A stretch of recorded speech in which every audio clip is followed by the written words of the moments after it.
జీవించలాగున నీ కృప చూపించండి నాయన.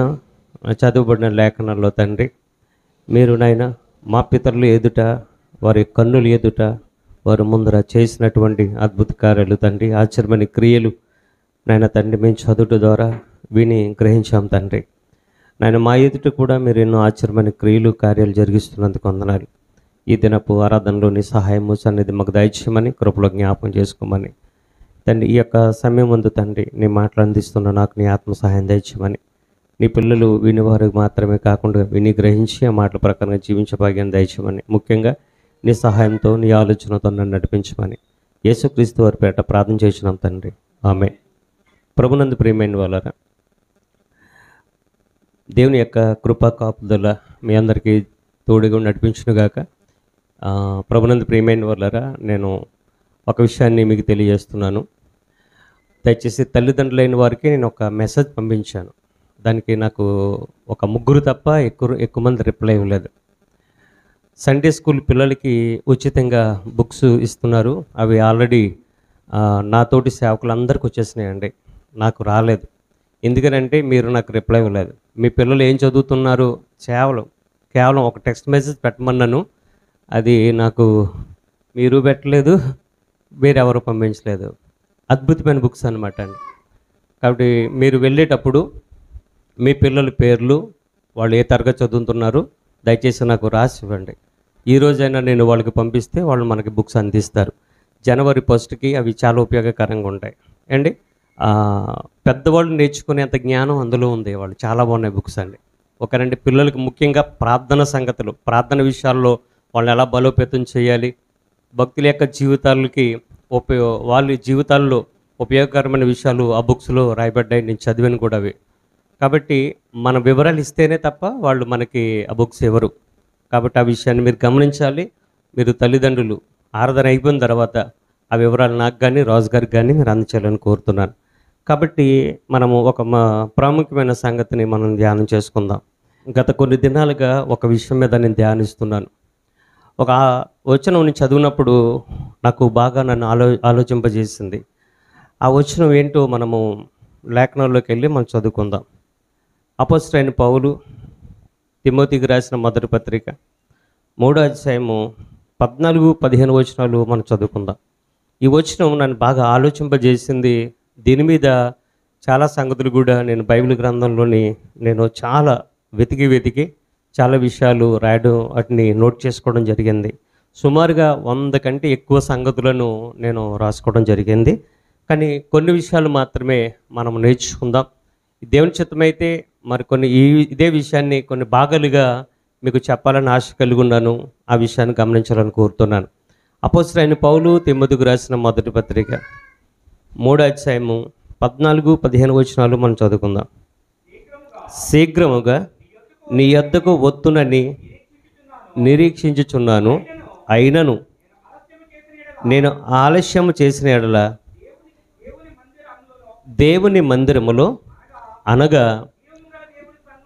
అనగా జీవము గల దేవుని సంఘములో జనులు ఎలాగూ ప్రవర్తింపవలెనో అది నీకు తెలియవలెనని ఈ సంగతులు నీకు రాయిచున్నాను. ఆ సంఘము సత్యమునకు స్తంభమును ఆధారమునై ఉన్నదండి. చాలండి. ఈ వచనం మనం చదువుకున్నాం కదా, మీకేమైనా అర్థమైందా? ఎవరికైనా అర్థమైందండి? వచ్చినప్పుడు సోదరులు మనకు చదివినిపించారు. అర్థమైందా? కాబట్టి ఇక్కడ మనం చూడగలిగితే ఈ వచనం నన్ను బాగా ఆలోచింపజేసిందండి. చాలా ఆలోచింపజేసింది. ఎందుకంటే నేడు విభిన్నమైన సంఘాలు మనకి కనబడుతున్నాయి. ఎక్కువగా ఆలయాల కంటే, ఎక్కువగా మసీదుల కంటే చర్చిలు ఎక్కువగా మనకు కనబడుతున్నాయి. కాబట్టి ప్రియమైన వాళ్ళ ఒక్కొక్క సంఘంలో ఒక్కొక్క రకమైన విభిన్నమైన బోధలు జరుగుతున్నాయి. గతంలో కూడా మనం విభిన్నమైన బోధలు విన్నాం. కానీ ఇక్కడ మనం చూడగలిగితే జీవం గల దేవుని మందిరములో అనగా జీవం గల దేవుని సంఘములో జనులు ఎలాగూ ప్రవర్తింపవలెనో, జనులు ఎలాగూ ప్రవర్తింపవలెనో అనే ఫుట్నోట్లో ఒక మాట రాయబడి చూడండి. అది నన్ను ఆలోచింపజేసింది. అక్కడ ఏమని రాయబడి ఉందమ్మా? అందరూ చూసి చెప్పండి. అందరు చెప్పాలి. నీవెలాగుండాలో. అంటే ఇక్కడ సంఘపరంగా వచ్చేటప్పటికి మనమంతా ఎలా ఉండాలి, వ్యక్తిగతంగా వచ్చేటప్పటికి దేవునిలో నేను ఎలాగ ఉండాలి. ఒక మాటలో చెప్పాలంటే మనము ఒక సహోదరుల పట్ల ఒకరు ఎలాగ ఉండాలి అనేది మనం ఖచ్చితంగా నేర్చుకోవాలి. జీవం గల దేవుని సంఘంలో నేను ఎలాగ ఉండాలి, లేకపోతే నీవు ఎలాగ ఉండాలి అనేది ఖచ్చితంగా ఇది మన ఆత్మీయ జీవితానికి అభివృద్ధి చెందడంలో చాలా తోడ్పడుతుంది అనే విషయాన్ని గమనించాలి. ఈ రోజున సంఘంలో ఏది బాగా కొదువుగా ఉందండి? ఏది బాగా కొదువుగా ఉంది? వాక్యం కొదువుగా ఉందా? ఈరోజు సంఘంలో వాక్యం కొదువుగా ఉందా? వాక్యం కొదువు లేదండి. యూట్యూబ్లో అవే, ఫేస్బుక్లో అవే, చాలా చోట్ల మనం చూడగలిగితే ఆ సంఘంలో కూడా వాక్యాలు ఎక్కువగా ఉన్నాయి, ప్రసంగాలు ఎక్కువగా ఉన్నాయి, ప్రసంగికులు ఎక్కువ ఉన్నారు. కానీ ప్రియమైన వాళ్ళరా, సంఘంలో కొదువైంది ఏమైనా ఉందంటే ప్రియమైన వాళ్ళరా, అది ప్రార్థన అనేది మనం ఖచ్చితంగా నేర్చుకోవాలి.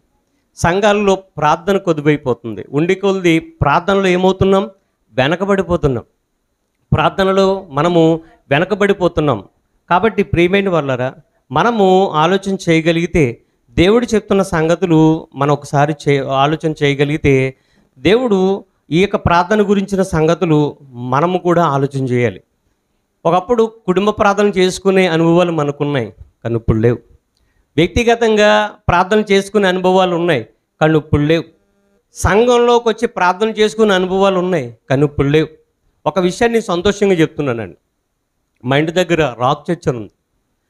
ఆ రాక్ చర్చ్కి ప్రియమైన వాళ్ళ ఆదివారం, శుక్రవారం ఖచ్చితంగా ప్రార్థనలు జరుగుతాయి. రెండో శనివారం కూడా ప్రార్థన జరుగుతాయి. కానీ ప్రియమైన వాళ్ళరా, సంఘస్థులు అందరూ కూడా ఆ బుచ్చునగర్లో ఉన్నవాళ్ళు కానివ్వండి, అటు పిడింగోయి, కవలుగాయ, మారంపొడి, ఈ చుట్టుపక్కల ప్రాంతంలో కూడా అక్కడికి వచ్చి రోజు ప్రార్థన చేసుకుని వెళ్తారు. రోజు దేవుని సన్నిధికి వచ్చి అక్కడ ఉదయకాల సమయంలో ప్రార్థన చేసుకునే వాళ్ళు ఉన్నారు. ఒకసారి 3 గంటలకు కానీ 4 గంటలకు కానీ ఆ ప్రాంతంలో నేను బయట మీటింగ్ వెళ్ళి వచ్చేటప్పుడు అక్కడ గేటు తీయకపోతే గేటు బయట మోకరించి ప్రార్థన చేసుకుని వెళ్ళిన సందర్భాలు కూడా కనబడుతున్నాయి. కాబట్టి ఇక్కడ మనం చూడగలిగితే ప్రియమైన వాళ్ళరా, విశ్వాసులైన వారికి వాళ్ళకి లోపలికి అనుమతిస్తే వాళ్ళు అక్కడ గేటు ఆ గుమ్మం ముందే ప్రార్థన చేసుకునే వాళ్ళ అనుభవాలు ఉన్నాయి. ఇక్కడ మనం చూడగలిగితే ప్రియమైన వాళ్ళరా, సంఘాలలో సంఘ విశ్వాసుల్లో ఈరోజు ప్రార్థనలు కొదువైపోయి ఈరోజు సేవకులు కూడా ప్రార్థనా జీవితంలో వెనకబడి ఉన్నారనే విషయాన్ని గమనించాలి. ఈ మాటలు నాతో పాటుగా అందరికీ మీకు తెలియజేస్తున్నానండి. కాబట్టి మనం చూడగలిగితే నాకు చాలా సంతోషం అనిపిస్తుందండి. నా భార్య వెళ్ళి కూడా అక్కడ ప్రార్థన చేస్తారు, మా పిల్లలు కూడా వెళ్ళి ప్రార్థన చేసుకుంటారు, నా భార్యతో పాటు కూడా వెళ్ళి. కాబట్టి మనం ఇక్కడ చూడగలిగితే సంఘాలలో ఈరోజు ప్రార్థనలు అనేవి కొదువైపోయినాయి అనేది మనం ఖచ్చితంగా చెప్పగలుగుతున్నాం. ఒకసారి ప్రారంభంలో ఉన్నటువంటి క్రైస్తవ్యం, అపోస్తులు, ఆ క్రైస్తవులు వాళ్ళ జీవితాలు ఎలా ఉన్నాయో చూడగలిగితే అపోస్తుల కార్యములు 2వ అధ్యాయం 2వ వచనం చదువుకుందాం. అపోస్తుల కార్యములు 2వ అధ్యాయం 42వ వచనం. ఇప్పుడు మనం చదువుకున్న వారు అపోస్తులు కాదండి, క్రీస్తుని వెంబడించిన ప్రారంభ క్రైస్తవులు అండి. అపోస్తులైన పేతురు యొక్క బోధ విన్నవాళ్ళు, అపోస్తుల యొక్క బోధ విన్నవాళ్ళు, వాళ్ళు ఏం చేస్తున్నారు చూడగలిగితే వీరు అంటే ఎవరు? వీరు అంటే ఎవరు? సంఘంలో ఉన్నవారు, సంఘంలో చేర్చబడిన వారు, క్రీస్తుని అంగీకరించిన వారు, అపోస్తుల యొక్క బోధకు వాళ్ళు విలువనిచ్చిన వాళ్ళు, దానికి విశ్వసించిన వాళ్ళు. వారు ఏమంటున్నారు? వారు ఏం చేస్తున్నారు? వీరు అపోస్తుల బోధ యందును, సహవాసమందును, రొట్టె విరుచుట యందును, ప్రార్థన చేయుట యందును ఎడతెగక ఉన్నారు. ఎడతెగక అనే మాటకు అర్థం ఏంటండి? నిత్యము ప్రతిరోజు సమయం దొరికిన కొలది కూడా వాళ్ళు ఈ పని చేసేవారటండి. రొట్టె విరిచడం అంటే క్రీస్తు యొక్క శ్రమను వాళ్ళు ప్రకటించేవారు, క్రీస్తు యొక్క బలలో పాలుపంపులు పొందేవారు, సహవాసాన్ని ఎప్పుడు కూడా కోల్పోయేవారు కాదు, సహవాసంగా కూడుకునేవారు ఏంటి. ప్రార్థన చేయటందుకు కూడా వాళ్ళు ఎలాగున్నారంట? ఎడతెగక. ప్రారంభ క్రైస్తవం చూడగలిగితే అపోస్తులు ఏ విధంగా ఉన్నారో అలాగే విశ్వాసులు కూడా ఆ విధంగానే ఉన్నట్టుగా మనకు కనబడుతుంది. కాబట్టి ప్రియమైన వాళ్ళరా, ప్రారంభ క్రైస్తవ్యంలో వాళ్ళు ప్రార్థనలో ఎడతెగక ఉన్నట్టుగా కనబడుతుంది. అదే పౌలు గారు కూడా సంఘానికి కూడా ఏ మాటలు తెలియజేస్తున్నాడో ఒకసారి మనం చూడగలిగితే దేవుడు చెప్తున్న ఎన్నో సంగతులు ఆయన పౌలు గారి ద్వారా దేవుడు తెలియజేశాడు.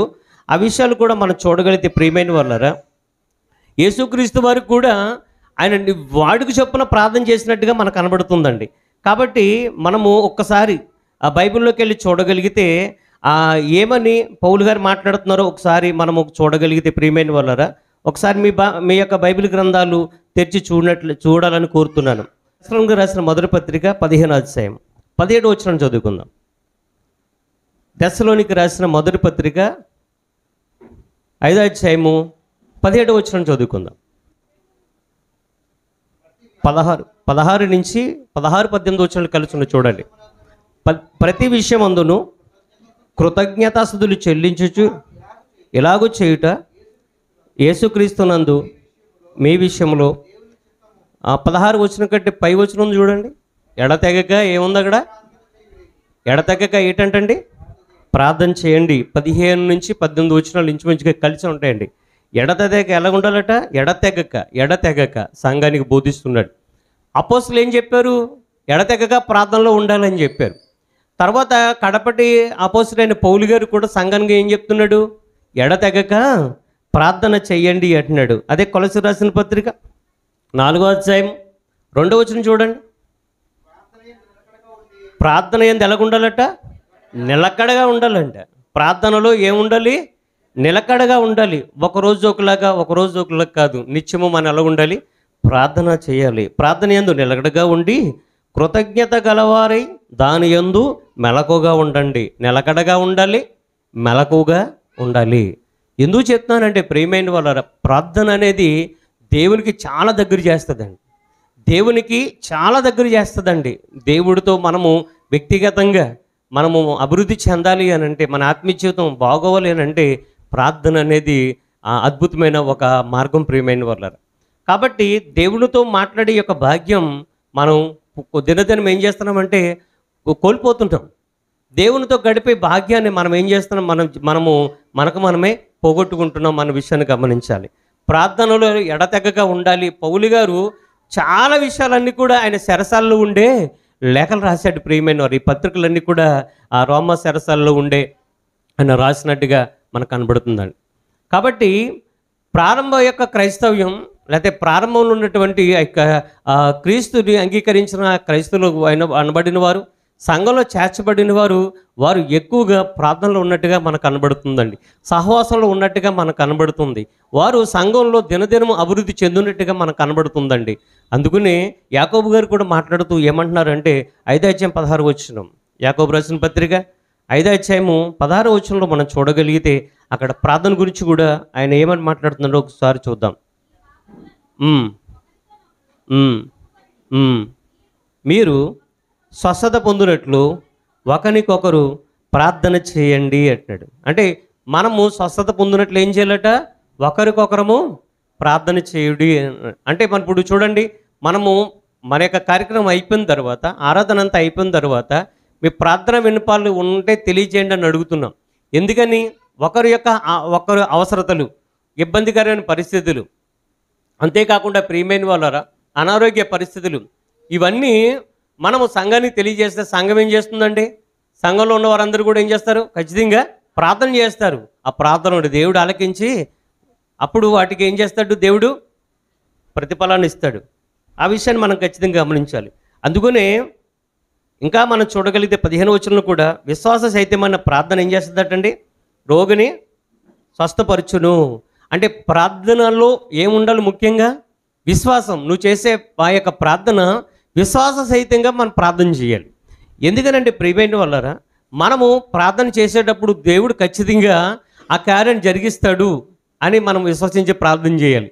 మన సంఘ అవసరతలు, మన యొక్క సంఘ సభ్యుల యొక్క కుటుంబాల్లో ఉన్నటువంటి సమస్యలు, ఇవన్నీ కూడా మనం దేవుని చెంతకు ఎందుకు తీసుకుని వస్తాం అంటే ఆయన సమస్యలన్నింటిని కూడా ఏం చేస్తాడని? పరిష్కరిస్తాడని ఒక నమ్మకం మనకి. కాబట్టి ఇక్కడ మనం చూడగలిగితే ప్రియమైన వాళ్ళరా, సంఘాలలో ఈరోజు వాళ్ళు ఎడతెగగా ప్రార్థనలో నిలిచినట్లుగా, వాళ్ళు ఎడతెగగా ప్రార్థన చేసినట్టుగా మనకి బైబిల్ గ్రంథంలో చక్కగా చూడగలుగుతున్నాం. ఈరోజు కొద్ది నిమిషాలు మనము మోకరించలేని పరిస్థితి, మోకరించి ప్రార్థన చేయలేని పరిస్థితి. ఎందుకనంటే అనారోగ్య సమస్యలు ఏర్పడుతున్నాయి. ఈ సమస్యలో మరి ఒక వ్యక్తి గురించి నేను చెప్పాలని ఆశపడుతున్నాను, మీరు వినాలని కోరుతున్నాను. ఇరగవరంలో ఉన్నటువంటి జోసఫ్ అన్నయ్య గారు మీలో చాలామంది తెలుసు. ఆయన మరణించడానికి ముందు రోజు కూడా ఆయన మోకరించడానికి చాలా ఆరోగ్యం సహకరించేది కాదండి. ఆయన యొక్క మొన్న ఆయన మరణించిన తర్వాత ఆయన ప్రార్థన చేసుకునే ఒక రిజిస్టర్ ఉంటుందండి. ఆ రిజిస్టర్ గురించి చూడగలిగితే నేను అడిగాను వాళ్ళ మిస్సెస్ గారిని, అక్క రోజు అన్న ఎన్నిసార్లు ప్రార్థన చేస్తారంటే సుమారుగా 6 గంటలు ప్రార్థన చేస్తారన్న అని వాళ్ళ మిస్సెస్ గారు చెప్పారు. 6 గంటలు ఏం చేస్తారు ప్రార్థన అయినా అంటే ఉదయం లేచిన తర్వాత ఆయన ఒక టైం పెట్టుకునేవారండి. మధ్యాహ్నం ఆయన ఒక టైం పెట్టుకునేవారు, సాయంత్రం కూడా ఒక టైం పెట్టుకునేవారటండి. అంటే ఆరోగ్యం సహకరించేది కాదు. ఆయనకి షుగర్ ఉంది, బీపీ ఉంది, అనారోగ్య పరిస్థితులు ఉన్నాయి. డయాలసిస్కి వెళ్ళేవారు, తర్వాత కిడ్నీకి సంబంధించిన వ్యాధితో బాధపడేవారు. అనారోగ్యంతో ఉన్నా సరే ఆయన ఒక కాళ్ళతోనే మనం మోకరించి ప్రార్థన చేసేవారండి. ఆయన మరణించడానికి ముందు కూడా హాస్పిటల్లో మోకరించి బెడ్ మీదే అక్కడే కూర్చొని మరణించడానికి ముందండి ఆయన యొక్క క్రమం అనేది ఆయన తప్పలేదు. ఆయన నిలకడలో ఆయన పోగొట్టుకోలేదు. ఖచ్చితంగా ప్రార్థన మిస్సెస్ అన్నారు, డాక్టర్ గారు కూడా, సార్ ఎందుకు సార్ మీరు పడుకున్నా చేయొచ్చు అంటే, లేదండి మోకరించి కాస్త ఓపుకుంది కదా నాకు అన్నారట. ఎందుకు ఆయన గురించి జ్ఞాపం చేస్తున్నానంటే ఈ కాలంలో ఉన్న ఆయన మనం బైబిల్ గ్రంథంలో కూడా భక్తులైన వారు వారి యొక్క జీవితాలలో వాళ్ళు భక్తిగా ఎదగడానికి, ఆత్మీయంగా ఎదగడానికి, దేవుడిలో వాళ్ళ గొప్ప కార్యాలు దేవుడు వాళ్ళ చేత చేయించాడు. వాళ్ళ గురించి కూడా బైబిల్లో రాయించాడు దేవుడు. ఎందుకనంటే వాళ్ళు వ్యక్తిగతంగా మీకు చాలాసార్లు మీకు జ్ఞాపం చేశాను, భక్తుల యొక్క జీవితాలు వాళ్ళు ఎందుకు అంత పటిష్టంగా ఉన్నాయి, ఎందుకు అంత బలమైనగా ఉన్నాయి అని చూడగలిగితే వాళ్ళు ఎక్కువగా దేవునితో గడిపేవారటండి. యేసుక్రీస్తు వారు కూడా ఉదయం అంతా దేవుని పని చేసి రాత్రి అంతా ప్రార్థన చేయడానికి ఆయన ఒలివల కొండకు వెళ్ళినట్టుగా లేఖనాల్లో మనం చూడగలుగుతున్నాం. కాబట్టి మనం ఇక్కడ ఈ విషయాన్ని మనం చూడగలిగితే ఈరోజు సంఘాలలో ఖచ్చితంగా మనము నేర్చుకోవలసింది, ఖచ్చితంగా మనం తెలుసుకోవాల్సింది ఏంటంటే ప్రార్థన అనేది మన యొక్క వ్యక్తిగత జీవితానికి సంబంధించిన ఒక అద్భుతమైన ఒక విషయం. ఇది దేవుడు మనకిచ్చే ఒక సువర్ణ అవకాశం. అంటే ప్రార్థన జీవితం ఈరోజు ప్రతి ఒక్కరిలో కూడా కొద్దిగా మనకు కనబడుతుంది. ఆ విషయాన్ని మనం గమనించాలని కోరుతున్నాను. కాబట్టి ప్రియమైన వాళ్ళారా, ఒక భక్తుడు ఇలా మాట్లాడుతున్నాడు. ఏమని మాట్లాడుతున్నాడు ఒకసారి మనం చూడగలిగితే సమూయేలు గ్రంథం 1వ గ్రంథం. ఆయన ఎంత బాగా మాట్లాడుతున్నాడండి, ఎంత చక్కగా మాట్లాడుతున్నాడండి. పాపం చేయకపోతే అది ఘోరమైన పాపంగా ఆయన అభివర్ణిస్తున్నాడు. ఆయన ఏమని మాట్లాడుతున్నాడు చూడగలిగితే 1 సమూయేలు గ్రంథం 12వ అధ్యాయము 23వ వచనాన్ని సమూయేలు గారు మాట్లాడుతున్నాడు ఇశ్రాయేలు ప్రజలతో ప్రవక్త అయినటువంటి, యాజకుడు అయినటువంటి, న్యాయాధిపతి అయినటువంటి సమూయేలు గారు ఏమని మాట్లాడుతున్నాడు ఒకసారి చూడండి. నా మట్టుకు నేను మీ నిమిత్తము ప్రార్థన చేయుట మానుట వలన యెహోవాకు విరోధంగా పాపం చేసిన వాడు నగును అంటాడు. అది నాకు దూరమగును గాక, కానీ శ్రేష్టమైన చక్కని మార్గంను మీకు బోధింతురు అన్నాడు. ఏమంటున్నాడండి సమూయేలు గారు?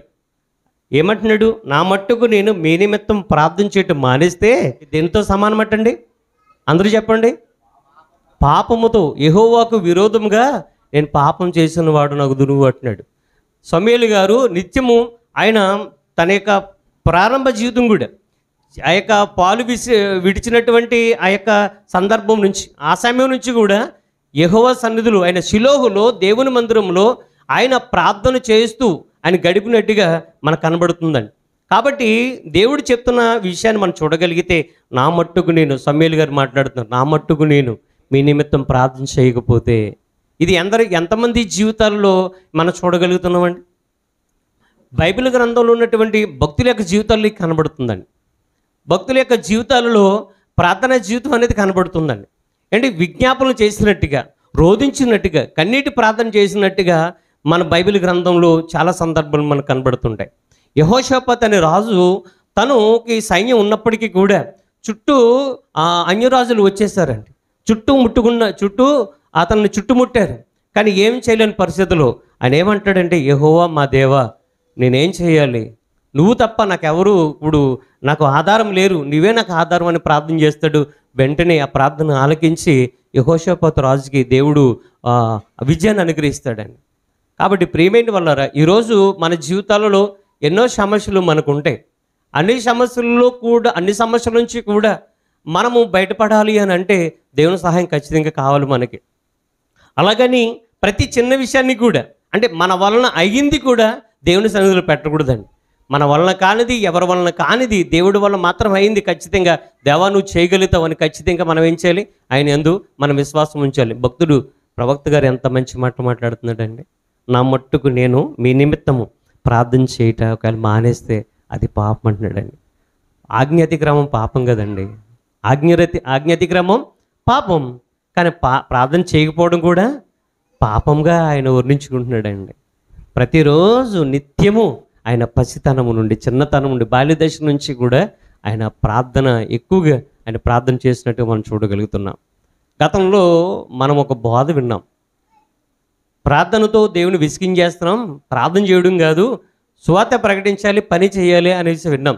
అప్పుడు ఆ బోధలు కూడా నేను చెప్తున్నానండి, ఆ బోధను కూడా నేను అనుసరించి ఏం చేశానంటే నా ప్రార్థన జీవితాన్ని పోగొట్టేసుకున్నాను. ప్రార్థన ఎక్కువగా చేయనవసరం లేదు, ఎక్కువగా దేవుడి పని చేస్తే చాలు అని అనుకున్నాను. అలాగా ఏమవుతుందంటే పని బాగానే జరుగుతుందండి, సువార్త పని బాగానే జరుగుతుంది, దేవుడి పని బాగానే జరుగుతుంది, కానీ వ్యక్తిగతంగా దేవుడికి ఏమైపోతున్నాను? దూరం అయిపోతున్నాను నేను. కాబట్టి మనం చూడగలిగితే ప్రార్థనతో ఈ రోజున దేవుడు యేసుక్రీస్తు వారికి కూడా ఒక మాట చెప్పాడు, మీరు ప్రార్థన చేసేటప్పుడు అన్ని జనుల వల్లే ప్రార్థన చేయకండి అన్నాడు. అన్ని జనుల వల్లే ప్రార్థన చేయకండి. ఒకసారి పౌలు గారు ఏమని ప్రార్థన చేస్తున్నాడో మనం చూడగలిగితే, పౌలు గారు ఏమని ప్రార్థన చేస్తున్నాడో చూడగలిగితే ఆ భక్తుడు ఎఫెసీయులకు రాసిన పత్రిక 3వ అధ్యాయము 15 నుంచి 19 వచనం మనం చదువుకుందాం. 15 నుంచి 18 వచనాలు కలిసి ఉంటాయి, 19 వచనం వరకు మనం చదువుకుందాం. మీరు అంతరంగ పురుషుని యందు శక్తి కలిగి ఆయన ఆత్మ వలన బలపరచబడినట్లుగాను క్రీస్తు మీ హృదయములలో విశ్వాసము ద్వారా నివసించినట్లుగాను తన మహిమ ఐశ్వర్యం చొప్పున మీకు దయచేయవలననియు మీరు దేవుని సంపూర్ణత యందు సంపూర్ణులగునట్లుగా ప్రేమ యందు వేరు పారి స్థిరపడి సమస్త పరిశుద్ధులతో కూడా దాని వెడల్పు, పొడుగు, లోతు, ఎత్తు ఎంతో గ్రహించుకొనుటకు అని ఆయన ప్రార్థన చేస్తూ ముగింపులో ఏమని మాట్లాడుతున్నాడంటే, జ్ఞానమునకు మించిన క్రీస్తు ప్రేమను తెలుసుకొనుటకును తగిన శక్తి గలవారు కావాలనని ప్రార్థిస్తున్నాను అన్నాడు. ఈ ప్రార్థన చూసారా? ఆ ప్రార్థనలో ఆయన గురించి ఆయన చేసుకున్నాడు. ప్రార్థనలో ప్రభువా ఈరోజు నాకు ఆహారం ఉంది, రేపు నేను ఎలాగ బ్రతకాలి, నాకు ఆహారం, రేపు ఆహారం ఏంటి ప్రభు అనేసి ఆ యొక్క జీవనోపాధి గురించి ఏమన్నా ప్రార్థన చేశాడైనా? లేదు. ఏమంటున్నాడు? జ్ఞానమునకు మించిన క్రీస్తు ప్రేమను తెలుసుకుంటకు తగిన శక్తి గలవారు మీరు కావాలి. ఎఫెసీ సంఘంలో ఉన్న వారికి ఆనాడు పరిశుద్ధాత్మ ప్రేరణతో ఆయన చేస్తున్న ప్రార్థన చూడగలిగితే ప్రియమైన వాళ్ళరా ఎంత బాగుందండి. మరి ఈరోజు కూడా జ్ఞానమునకు మించిన క్రీస్తు ప్రేమను తెలుసుకొనడానికి తగిన శక్తి కావాలి ప్రభు, నాకు దయచేయి ప్రభు అని మనం ప్రార్థించగలుగుతున్నాం. ఒకసారి ఆలోచించండి. యేసుక్రీస్తు ప్రభు గారి యొక్క ప్రార్థన కూడా మనం చూడగలిగితే ఆయన ఏమని ప్రార్థన చేశాడు ఒకసారి చూద్దాం. యేసుక్రీస్తు ప్రభు వారు కూడా ఆయన ప్రార్థన చేశాడు. ఆయన యోహాను సువార్త 17వ అధ్యాయం 20వ వచనం నుంచి చదువుకుందాం. 17వ అధ్యాయము 20వ వచనం. మరియు నీవు నన్ను పంపితవని లోకము నమ్మునట్లు తండ్రి నా యందు నీవును నీ యందు నేనును ఉన్నలాగున్న వారును మన యందు ఏకమై ఉండవలెనని వారి కొరకు మాత్రము నేను ప్రార్థించటం లేదు, వారు వాక్యం వలన నా యందు విశ్వాసం ఉంచు వారందరూ ఏకమై ఉండవలెనని వారి కొరకు ప్రార్థించుచున్నాను అంటున్నాడు ఆయన. యేసుక్రీస్తు వారిలో ప్రార్థన ఏంటంటే ఐక్యము కనబడుతుంది, ఏకంగా ఉండాలని కనబడుతుందండి. సంఘ విభజనలు కనబడట్లేదు ఏంటి, తాత్పర్యాలు కనబడట్లేదు. ఆయనలో ప్రార్థన ఏంటంటే అందరూ ఎలాగ ఉండాలంట? ఏకంగా ఉండాలి ఏంటి, ఏకంగా ఉండాలి. దేవుడు కోరుకున్నది అదే. అందుకనే కీర్తన గ్రంథం 133వ అధ్యాయంలో కూడా సహోదరులు ఐక్యత కలిసి నివసించుట ఎంత మేలు ఎంత మనోహరం అనేసి అక్కడ కీర్తనలో మనం చూడగలుగుతున్నాం. ఈ యొక్క ఐక్యం అనేది మనకు ఎలా కలుగుతుంది అని అంటే పరిశుద్ధాత్మ ద్వారా మాత్రమే ఈ యొక్క ఈ యొక్క ఐక్యము అనేది, ఈ యొక్క యూనిటీ అనేది మనకు కలుగుతుంది. సంఘం అంతా కూడా ప్రారంభంలో ఉన్నటువంటి ఈ యొక్క ప్రారంభ సంఘం వాళ్ళంతా కూడా ఏకభావం, ఏక తాత్పర్యం, ఏక మనసు ఉన్నట్టుగా మనం చూడగలుగుతున్నాం. కాబట్టి ప్రియమైన వాళ్ళారా, ప్రారంభ సంఘం బాగుంది. ప్రియమైన వాళ్ళారా, ప్రారంభ సంఘం అనేది అది మామూలుగా ఇప్పుడు ఈ సంఘం ఎలాగైతే ఏర్పరచబడిందో అలాగే ఏర్పరచబడలేదండి. ప్రారంభ సంఘం వెనుక కండీళ్ళు ఉన్నాయండి. ప్రారంభ సంఘం వెనుక రక్తం చిందించిన సందర్భాలు ఉన్నాయి, ప్రాణాలు అర్పించిన సందర్భాలు ఉన్నాయి, హతసాక్షులు అయిపోయిన వాళ్ళు ఉన్నారు. ఎంతో మంది ప్రాణత్యాగాలు చేస్తే సంఘం అనేది ఏర్పరచబడింది. ఆఖరికి సాక్షాత్తు లోకరక్షకుడైనటువంటి యేసుక్రీస్తు ప్రభువుల వారు ప్రపంచ మనుషులందరి కోసం ప్రాణత్యాగం చేయడం ద్వారా, పాప ప్రక్షాళన గావించబడడం ద్వారా సంఘానికి ఆయనే మూలపురుషుడిగా మనకు కనబడుతున్నాడు. కాబట్టి సంఘం అనేది ప్రియమైన వాళ్ళ ఈరోజు మనం వస్తున్నాము, కూర్చుంటున్నాం. మన సంఘంలో ఫ్యాన్లు ఉన్నాయి, మరి కొన్ని సంఘాల్లో అయితే ఏసీ రూమ్స్ ఉన్నాయండి. ఏసీలు లేకపోతే సంఘాలకు రారండి. లేకపోతే సంఘం అనేది ఈరోజు ఎలా ఉండాలంటే ఒక అంగు ఆర్భట్టల్లాగా ఉండాలి. అలాగుంటేనే ఈరోజు వాళ్ళు ఆకర్షితులవుతున్నారు. కానీ ప్రారంభంలో అలా కాదు ప్రియమైన వాళ్ళారు. ప్రారంభంలో సంఘంలో కష్టాలు, ఇబ్బందులు, ఎరుకులు. పౌలు గారు ఏం చేశారండి? సౌలుగా ఉన్న ఆయన పౌలు గారు మారకముందు సంఘంలో ఒక కుటుంబంలో సంఘంగా చేర్చబడి అక్కడ ప్రార్థన చేసుకుంటే, అక్కడ క్రీస్తు గురించి చెబుతుంటే వాళ్ళకు అక్కడికి వెళ్ళి సంఘంలోకి వెళ్ళి అక్కడ వాళ్ళని పట్టుకొని బయటికి తీసుకొని వచ్చి హింసించినట్టుగా, బాధించినట్టుగా, దూషించినట్టుగా అక్కడ ఎన్ని సందర్భాలు మనకు కొత్త నిబంధనలు కనబడట్లేదు చెప్పండి. ప్రారంభంలో సంఘం అనేది అలాగే ఏర్పరచబడిందండి. కానీ ఒకసారి మీరు ఆలోచించండి ప్రియమైన వాళ్ళారా, సంఘం యొక్క ప్రాధాన్యత, సంఘం యొక్క ప్రాముఖ్యత మనం ఖచ్చితంగా ఆలోచన చేయాలండి. కాబట్టి జీవం గల దేవుని సంఘంలో మనం ఉంటున్నాం. మనం వచ్చేది ఎవరి సంఘానికి? దానియేలు గారి సంఘానికా? లేక కాదు, జీవం గల దేవుని సంఘానికి. మనం ఎలాగ ఉండాలి?